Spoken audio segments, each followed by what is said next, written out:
ഏശയ്യാ 41 അധ്യായം 1 മുതൽ 5 വരെ തിരുവചനങ്ങൾ. ബറക്കുമോർ. ദ്വീപുകളെ, എൻ്റെ മുമ്പിൽ മിണ്ടടങ്ങുവിൻ. ജനം ശക്തിയെ പുതുക്കട്ടെ. അവർ അടുത്തു വരട്ടെ, അപ്പോൾ നമുക്ക് സംസാരിക്കാം. നാം തമ്മിൽ ന്യായവാദം ചെയ്യുന്നതിന് അടുത്തു വരിക. നീതിയെ കിഴക്കു നിന്നും ഉണർത്തിയതാര്? ജാതികൾ അവൻ്റെ മുമ്പിൽ ഏൽപ്പിച്ചു കൊടുക്കപ്പെടും. രാജാക്കന്മാർ ഭയപ്പെടും.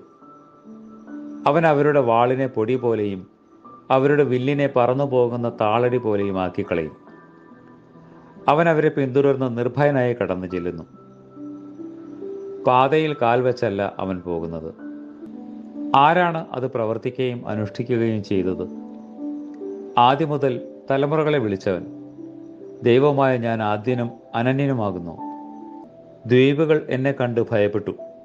ഭൂമിയുടെ അറുതികൾ വിറച്ചു. അവർ ഒന്നിച്ചുകൂടി അടുത്തു വന്നു. കർത്താവേ, പരിശുദ്ധ സ്നേഹന്മാരുടെ പ്രാർത്ഥനകളാൽ അവരെപ്പോലെ ഞങ്ങൾ ലോകത്തെയും അതിൻ്റെ മോദങ്ങളെയും ജയിച്ച് പരമാനന്ദകരമായ ആ ലോകത്തിലെ നിത്യജീവനെ ആഗ്രഹിപ്പാനും അവകാശിപ്പാനും യോഗ്യരായി തീരണമേ. ആമേൻ.